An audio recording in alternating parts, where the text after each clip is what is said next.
Hello, ladies and gentlemen. My name is Levi. I'm the founder of Dynamic. We are a business that helps accountancy and financial firms work smarter and not harder.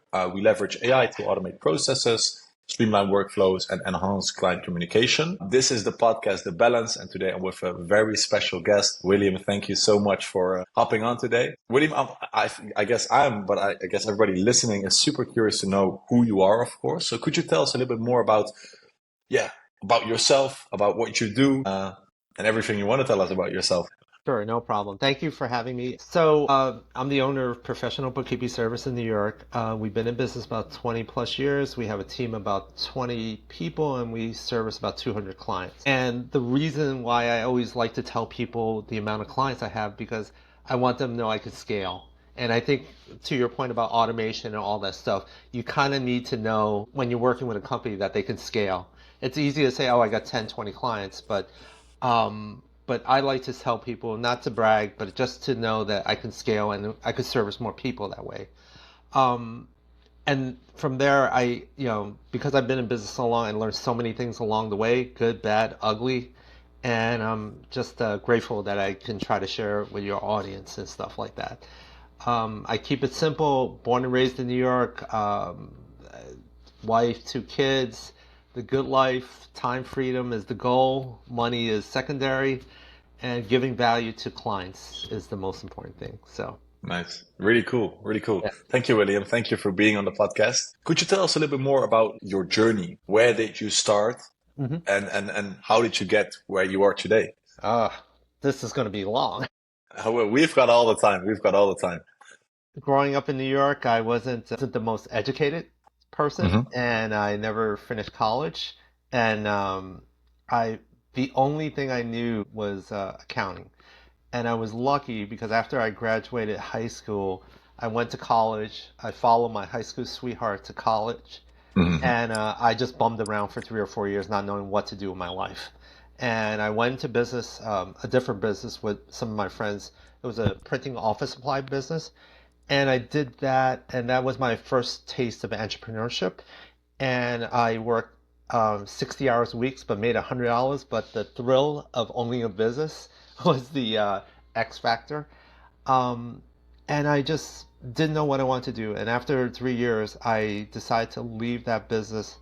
And the only thing I knew was accounting. So I just Hmm. started taking jobs, part-time jobs, building a business, not knowing I wasn't really building a business. I was just taking any job. So, Yeah. but then it led me down this path of trying to build a business, and I was able to grow the business. I scaled, and at the time I was before COVID, I had like six full-time people, maybe about 100 clients, but I was miserable. And Hmm. for me, another turning point in my life was COVID. And I always tell everybody COVID changed my life and changed my business because at the time I was taking on clients for the sake of taking on clients. I had to pay the Hmm. bills, I had to cover the rent, I had to cover the staff. So I took on crappy clients to pay the bills. And because I took on the crappy clients, the staff was miserable. They didn't want to Hmm. work, and the domino effect is like I was stuck with crappy clients that I had to deal with. So when COVID hit, the I was able to change up everything. I just changed the way I did business. I was able to get rid of office space, get rid of the dead weight in the office, people that wasn't helping me, and I just refocused my energy. I outsource now more so than anything. I believe in automation, so we try to automate as much as possible. Yeah, if it wasn't for COVID, I wouldn't be where I am today. And Yeah. one of the greatest quotes that I ever heard during COVID, it was in a networking meeting where this guy said, "The greater the crisis, the greater the opportunity." So you had to look at COVID was a crisis, but you Hmm. also had to look at it as an opportunity to get better. And that's one of the things I truly believe that, the definition of insanity is doing the same thing over and over again, thinking the outcome would be different. And sometimes you have to break out of that comfort zone to do something different outside of what you feel isn't, right. Yeah. And 100%.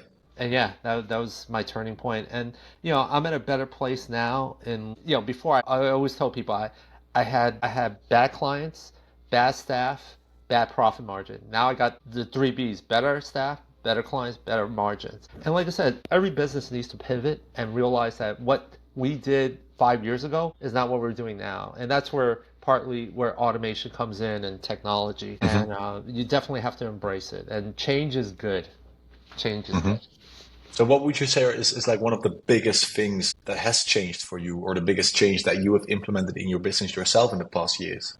Don't let me touch anything. Because what happens is, especially in accounting and being a sole owner and everything, you want to touch every file. Hmm. You want to be able to know everything about the client. But a couple years also ago, I learned that I was the bottleneck of my own business because it was like, we can't make any decisions because Will needs to know. Oh, Will's got to review this before anything.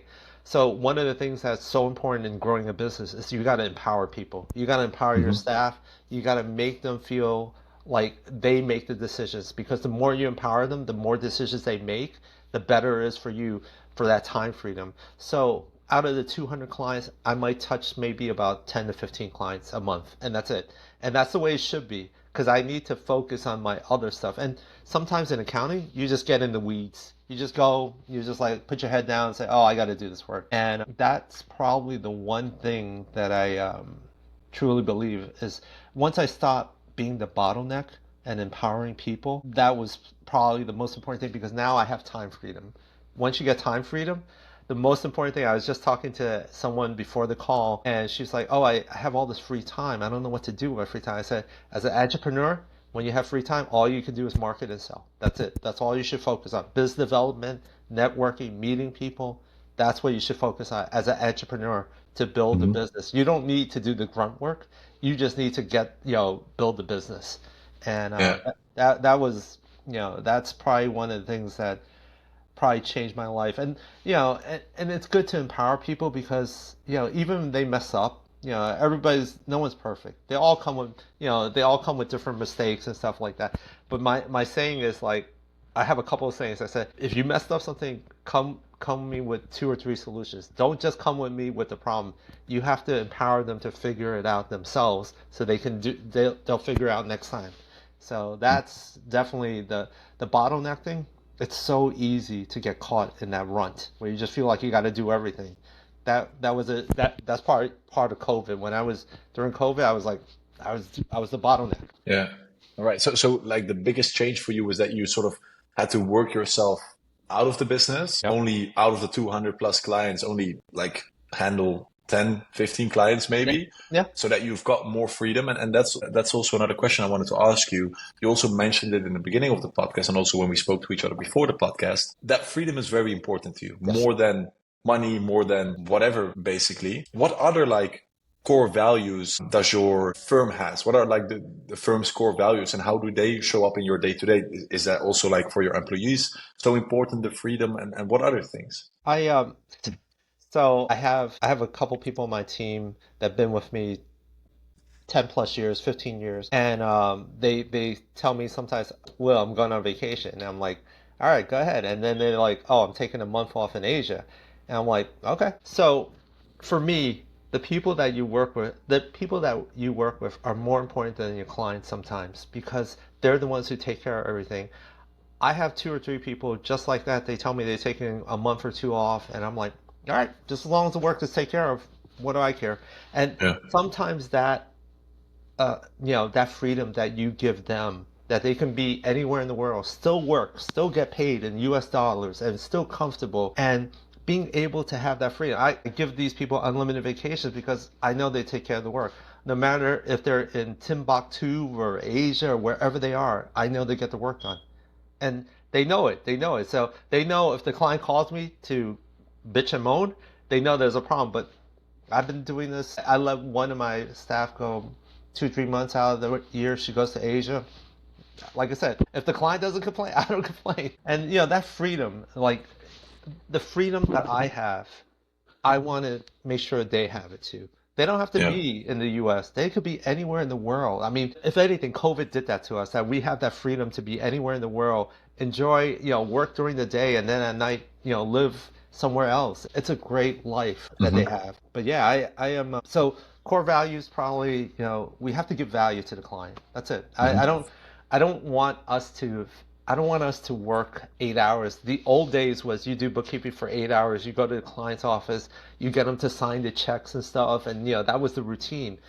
For me, I do it from the other side. I look at the client is doing, how we could automate, make it faster, systematize everything, set up SOPs and everything, and use technology to save them time and money, in return saving us time too. So that's why I would rather spend, like, if a client says we need you 8 hours a week, I would like, no, let's do it in two. Let's figure out how we can systematize, get everything done. You have someone in your office, will train them. Let them start with the value by just saying, hey, I'll save you money. You don't need us full time. You can just, we show you what to do. And that leads me to the other thing where I think the whole idea is to give clients options. So if you only gave them one option, you say, oh, we only do bookkeeping weekly and that's it. If you only gave them one option, it's so easy for them to say no. But if you say, hey, we can do it quarterly, semi-monthly, we could do for anytime you want, annually, and we could train someone in your office. We can show you how to do it. We come up with video tutorials. When you do that, it's harder for them to say no. If you give them one option, easy. Nah, it's not going to work for us well. It's easy for them. So that's the whole thing. You also have to be flexible in business and stuff like that. And like I think the staff really appreciates that. One of the other things we do, we cleanse the list of clients. We're like, who's the pain in the ass client? Who's not giving us the stuff we need to do? And you have to, because it's the same thing going back when I was at the office space. We were just taking on crappy clients for the sake of it. Now we just say, who's a crappy client? We don't need them. We don't need them. But everything comes to, like, you have to get sales to get rid of the crappy clients. Yeah, I totally get you. I totally get, and it's really nice. I think that you as a founder have got all the freedom that you want, and that's important to you. But that it also like reflects on your team, that they are also free to go as long as they have their work done. What else is there to worry about then, or to talk Like I about? said, if the client doesn't complain, why should I complain? Yeah, And 100%. it's empowering them. It's making them want to stay longer. It's making them feel like they're a part of something. It's making them, know that they, I'm not, micromanaging. I don't look over their shoulder. It's Yeah, we're all big, perfect. we're all big boys here. Mm-hmm. So 100%. And William, you're good at scaling. You've scaled your firm to over 200 active yeah, clients. yeah, yeah. Also, you have already achieved your goal of like having more time, being more free. What's next? What are like the big goals or the big things that you as a person, but also with your business are working towards right now? Good question. So I've been working in business. The one thing you could delegate the admin, you could delegate the bookkeeping, you could eliminate certain tasks. The one thing is the sales part. So I'm trying to figure out how to build sales funnels, marketing plans, and stuff like that. Because if I can figure out how to do that part of it, if my sole purpose is biz development, meeting people and stuff like that, and if I take myself out of the equation, how am I going to continue that biz development and stuff like that? So that's where technology comes in that I'm trying to get to. And so if I get to that point, I just have more time freedom. And more Hmm. time freedom will allow me to think more, plan more, strategize, get more opportunities and stuff like that. Yeah, I think for me, even though I work with certain clients, but it's the freedom and the choice to choose who you want to work with. There are many people that I don't do any of the work. I just report the profit and loss and just review everything with them, and I enjoy it. And so Yeah. in business, if you get to enjoy the people you work with, which is the staff, and if you get to enjoy the clients that you work with, there's no better thing in this world. Like we always talk about, like it's not really work if you enjoy what you do. And Hmm. that's the whole thing. If I don't have to deal with crappy clients, if I don't have to deal with people I don't like, then the business is fun. 100%. 100%. I agree. Yeah. All right. So the ideal scenario then, let's say you find a way to automate the sales process and build more sales funnels so that you Yeah. even have got more time Yep. to strategize and to focus on the things that are more important. Let's say that all goes well and that's all sorted out. Yeah. Where do you want to be with your business in like 5 or 10 years from now? What's like the ideal scenario? The ideal scenario. Well, I got kids, so I got to wait to make sure they graduate from college so their life is set. So that's first and foremost. But one of the funny things is like people always say you can sell your practice or you can give it to someone or pass it on to your kids. But I won't pass it on to my kids because this is my dream, not their dream. And my dream doesn't have to be their nightmare. I guess the one thing that I see myself doing in five years plus is that if the sales is all figured out and stuff like that, I would scale back my hours and just try to figure out other things I want to do. You know, it's just like being able to, like we said, if money is not important to you, if money is not your worry, that's 50% of your worries taken care of in your life. Hmm. And I, it's sort of like being semi-retired and stuff like that. And I have this idea to pass the business on to the staff that I have because I just want them to have ownership. And I don't want to sell the business. I don't, because if you sell the practice, they usually just chop up the client list and outsource the stuff. I'd rather give it to the people that work for me Hmm. and sort of like create a pension for myself where, they do the work. I work, now I'm like 30 hours a week. Maybe I go down to 10 or 15. I still have a job. I still get up in the morning with purpose and I still get a salary. And so I'm sort of trying to create that pension for myself where, Yeah. I don't have to worry that much about money. They can do the work. I figure out the sales part, so that's taken care of.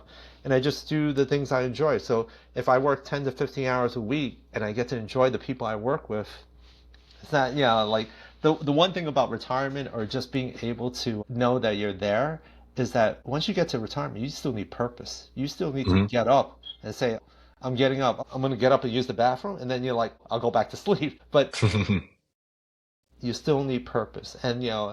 at that point, maybe in 5 years, I'll do something else. Maybe I'll coach or I'll mentor people or I'll do the stuff that I enjoy. And I think part of it too is like, I always believe that you come to this world, it's A, B, and C. When you leave this world, it's A, B, and C, X, Y, Z. You did something. You meant something to other people. You made an impact. It's not always like, oh, Will made money, blah, blah, blah. He helped it. I think sometimes when you come from a place like that where you just want to give to people and give value and have nothing in return, if you don't need money, it doesn't matter, so Yeah. and a lot of it too comes from being grateful. I'm a true believer. I'm very grateful, and I don't know if I told you, but it's I got a great life, and if someone has to have this great life, thank God it's me. Yeah. That's the way you have to look at it. Yeah, I totally agree. And it's nice that I keep hearing that back from you, that the value and the purpose is so important. Because also for me, like at the end of the day, that's what it's about. It doesn't matter how much money you make or Yeah, whatever car you drive yeah, or whatever yeah, business you have. yeah. Doesn't matter as long as you add value, Yep. really help people, and you do what you do every single day with a smile. And if you feel that purpose, Yeah. then the rest is irrelevant. Yeah, that's the whole thing, and it wasn't an easy ride. Everybody, Hmm. that's why I always tell people it wasn't an easy ride. I paid my dues, and these are the fruits of your labors, that type of thing. And I truly believe like I started from crap, and I dealt with crap, and now I'm in a better place. And Hmm. I think the one thing that probably the key to everything that I think that changed my whole life, one of my many things, is that I've always been a lifelong learner. Hmm. I have 200 plus books, and books changed my whole life. Books made me who I am today. There was a time in my life where I had a poor mindset. I was just like, the same cliche where it's like, oh, your parents, you tell your parents you want a bike, and they're like, we can't afford it. I remember growing up, I asked my dad for a bike. He picked one up off the street. It didn't even have a handlebar, but he picked it up off the street. There was a time I asked him for a skateboard. He picked one up off the street. And even with that, so I always grew up with a poor mindset. As I got older and the business kept growing and I felt like I'm something now. I made it. I've grown the business. I still had a poor mindset because even when Yeah. I had my kids, I told my kids the same thing. I said, "Oh, we can't afford that. There's no way." Yeah. And so your mindset has to shift and everything. And for me, books was it. Books changed Hmm. my whole life. My first real book in self-help was The Secret of a Millionaire Mindset, and that book teaches you how rich people think and poor people think. So there are like 17 characteristics. Like rich people think big, poor people think small. Rich people think of net worth. I think poor people think of check by check or something like that. Hmm. But it just gave you the framework to change your mindset and stuff like that. If it wasn't for books, I wouldn't be where I am today. Yeah, Yeah. I flat out. I think everything that I am today is because I always wanted to learn. I always wanted Yeah. to get better. And sometimes it's not easy, especially in accounting, because in accounting you just put your head down, pushing papers and stuff like that. 100%. Yeah. 100%. That's all. That's also something I really agree with. I will never stop learning, Yeah. whether it's business wise, whether it's Yeah. a new language, Yeah. whatever it is. Yeah. I think it's super important to always keep learning to become a better person, to become the Yeah. best version of yourself. Yeah. And one thing I'm curious about, William, and I Yeah. think this is like the perfect question Hmm. for the people at home. What are like your top three book recommendations? Which books have really had Wow. an insane impact on you and are a must read for the Wow. listener? Wow. That's It's a hard one. yeah, I mean, there's so many. I could recap so many books. The first Uh, three that come to mind. Secret of a Millionaire Mindset, because that changed your mindset on the way you should think about, um, because if you're programmed to be poor, you will always be poor. You don't know anything else but to be poor. But once you Hmm. read that book, you switch your mindset to think a different way. There's this girly, I don't want to say girly, but it's called Hello Fears. It's Uh-huh. by this woman who grew up in the Midwest and came to New York. So what the book talks about is she did 100 days of conquering her fears. Like she Uh-huh. went through like dancing at Times Square, doing bungee jumping, and she did 100 days of conquering her fears to get. So the book basically teaches you how to be uncomfortable to be Yeah. comfortable. And so it's like some days I tell myself I want 100 days of meeting new people. Yeah, I want to Hmm. do, like you have to set these things like 100 days of posting online, so you have to challenge yourself to get uncomfortable to be comfortable. So Hmm. Hello Fears and my all-time personal favorite, Financial Freedom. It talks about the FIRE movement, and the FIRE is financial independence, retire early. So basically, there was a guy who like in the book he talks about how he struggled for many years. He had $2 in his bank account and at age 20 something. He didn't know what he wanted to do. And Hmm. so he basically financial freedom is to be able to retire at a young age and not worry about things. So that book basically gives you a framework on how to get there, starting business, real estate, and all that stuff. And it just gave you the idea that anything is possible. That's the Hmm. whole thing. That anything is possible because everybody likes the underdog story. Start out with $2, end up retire early. That's it. Everybody likes the underdog story. Yeah. But that book really got me to a place where, and that's why, like I said, when I feel like money is not important, that's like freedom. And time is not important. Well, time is, but if you don't worry about money, then you have freedom. But Hmm. that book teaches. Oh, I remember the book taught me about passive income. Hmm. So what happens is we all have a nest egg number, right? The nest egg Hmm. number is like you need $2 million to live at 4% rule, which is a US thing. 4% rule means that you could live on $80,000 a year and still Hmm. have enough money to live on. And what passive income does, it replaces the need for the nest egg. So if you have $40,000 in passive income, it could be a business, it could be real estate, it could be dividend stocks, $40,000 of passive income. So now you need 80, you have 40, then you need 40,000. So now your nest egg number is not 2 million, it's 1 million because you have the 4% and you have the passive income. When people Hmm. talk about retirement, passive income is more important than nest egg number. So All right. that's because sorry. One last book, one of my favorite books, one last one, Die with Zero. Die with That was Zero. zero. Bill Perkins, great book about living for the moment. Yeah.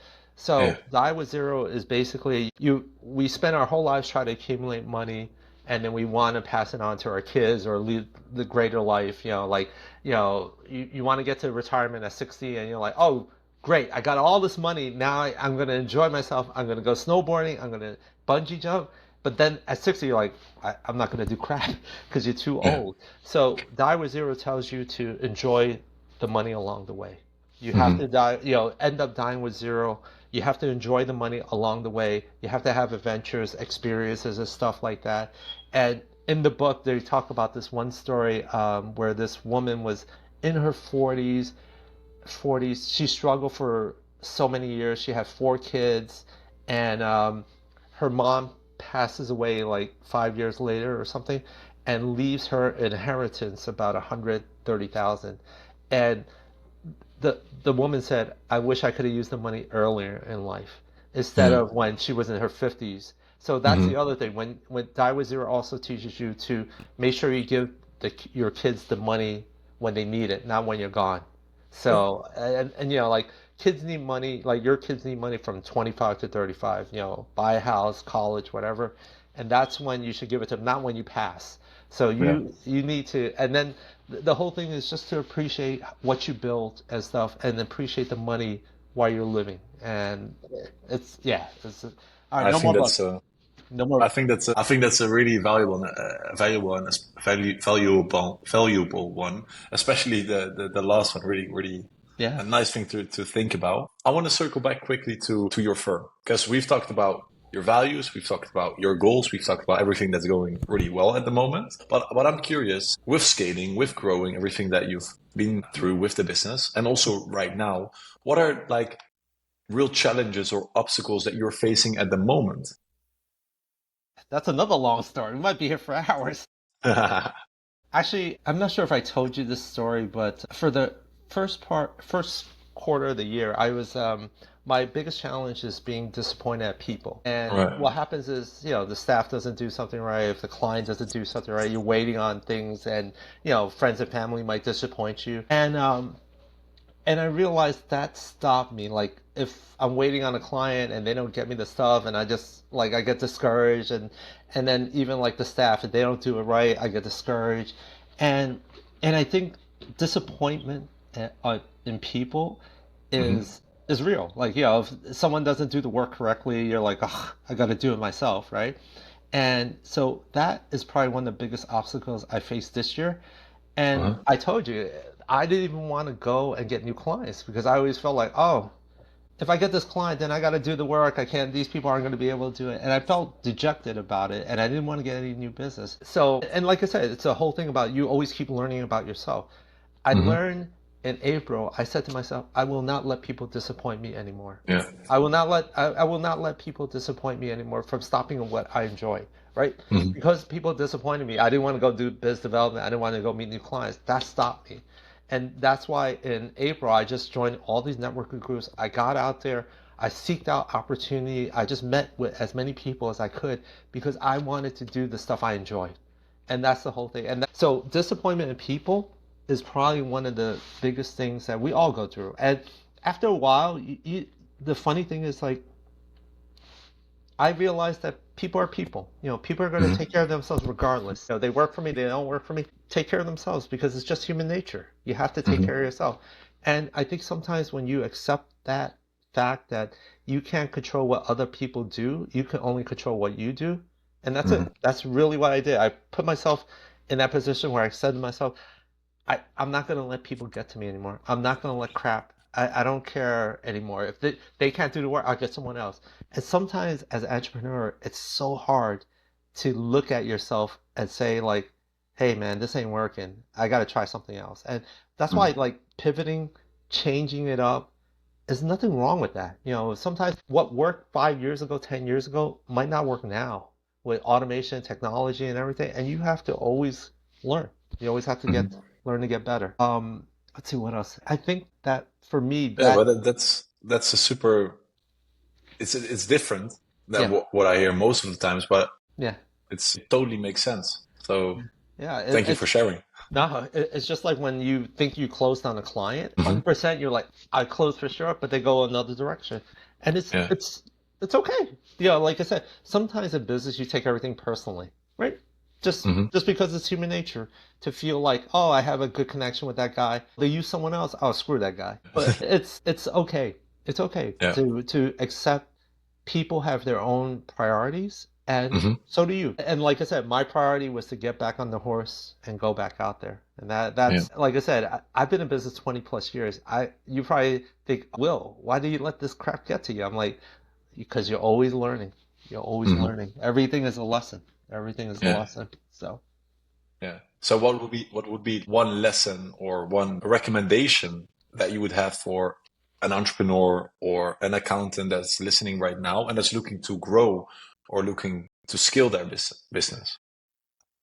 this is another long conversation. I think I think embrace technology. I definitely Hmm. think you have to embrace technology because I always tell my clients if you can run the business with one less person, that's one less headache, one less person asking for a raise, one less person calling in sick. And if you can do that, it just makes it less of a headache. I think embrace technology, learn to develop systems. Actually, the one thing that I've been doing lately is problem solving for clients. Hmm. And it sometimes problem solving doesn't have to do in your wheelhouse. I'll give you an example. I have this client who says, "Oh, I need to get these payroll onboarding forms, Hmm. digital." We looked around and then I was like, oh, I don't know how to freaking do it. Why do I care? Then I went to Hmm. ChatGPT. ChatGPT taught me what platforms to go on, how to develop it and stuff. And so you become a problem solver for something that's not related to accounting and stuff like Hmm. that. And that's giving value. And you give value by doing that. So people are like, yo, that guy's so hip. He's so young. He knows everything. But that's what I did. I just figured out like, hey, this is a problem that the business has, and you Hmm. have to like sometimes I talk to clients not about accounting. I talk to them about life stories. I talk to them about sales. I talk about business development, and I love talking about it because everybody has a different way of sales. And Hmm. because of that, you pick up little nuggets from everybody and little ideas from everybody and you put it together and you can give it to this client, you can give it to that client, you just give people ideas and stuff like that. And like I said, being a problem solver, not just in accounting, but everything. Sometimes people talk to me totally about personal stuff. I have some good friends in business. Like the people that are my clients are my friends too. We go drinking, we talk about finance, and that's how it is sometimes. Those relationships that you build from Hmm. people that trust you and know you goes a long way. And I think that's one of the things that is really important, just to be a problem solver. But it Yeah. might not be your wheelhouse, but it might be something like, oh, if I solve this, maybe I can help someone else solve it and Yeah. stuff like that. And I think that's the definition of running a business or doing a business. Yep. You're just constantly solving problems, or Yeah. you're just solving a problem for someone else, Yeah. whether Definitely. that's with a service, with a product, with anything. Yeah. Being an entrepreneur is just solving problems. Yeah, and that's how you have to approach it. You need to be able to, like I said, accounting is the main thing, but there's other things that you can help people with because as you meet people along the way in business, I'm sure you touch so many people that some nugget will stick on, and then you could, pass it on to the next person and stuff like that. Mm-hmm. So 100%. 100%. All right, William, if people want to learn more from you or know more about you, or maybe even want to work with you, where can they find you? you could go to my website. It's www.probooks, books with a S at the end, ny.com. And you could book I think there's a calendar there, so you could book some time. Yeah, really nice, really nice. Is there any last words that you have for the podcast? Enjoy the ride. Enjoy Enjoy the the ride. ride. It Really really nice. is entrepreneurship is a journey. It really is. Hmm. We'll have good days, we'll have bad days. And the one good thing about business is that, there's so many good things about it. Yeah. If you want to make more money, get more clients. But I think the freedom. I think the freedom. Yeah, I have friends who are older and they get laid off, and for whatever reason, technology, sales quotas, and sometimes it takes them that much longer to find the next job. And I'm just like I said, I'm very lucky in life, and I don't take anything for granted because I know here today, gone tomorrow, just like anyone else. But I'm very lucky in life, and that back in the days, I chose to be a business owner instead of just working at a company where you can get replaced, outsourced, or so Yeah.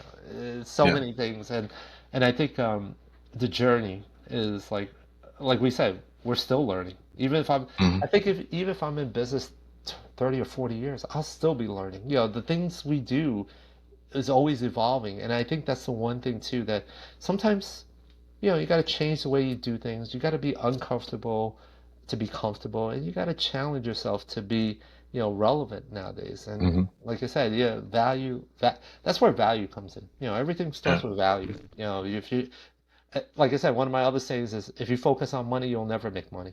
So if you Hmm. focus on giving value to the marketplace, it'll come back. Always come 100%. back. All right, William, I really want to thank you so much for being on the podcast today. Thank you for sharing your story, sharing your insights, sharing so much value, because that's what we've talked about a lot in the podcast, which is super important. Yeah, I really appreciate your time a lot. Same here. I enjoyed it. I think yeah, I'm very grateful. I'm grateful that to share the story, you know, to help other people in the space because I just think that, you know, I cannot corner the market. I cannot get Hmm. every client in the world. So the more you can share with other people so they can be successful, why not? Yeah, Why yeah, not? 100%. I really appreciate it. Same Um, here. Perfect. For the listeners, thank you so much for listening. If there is anything you want to check from William, make sure to check the links in the description of the podcast. I'll put the link to his website in there. And this was the balance.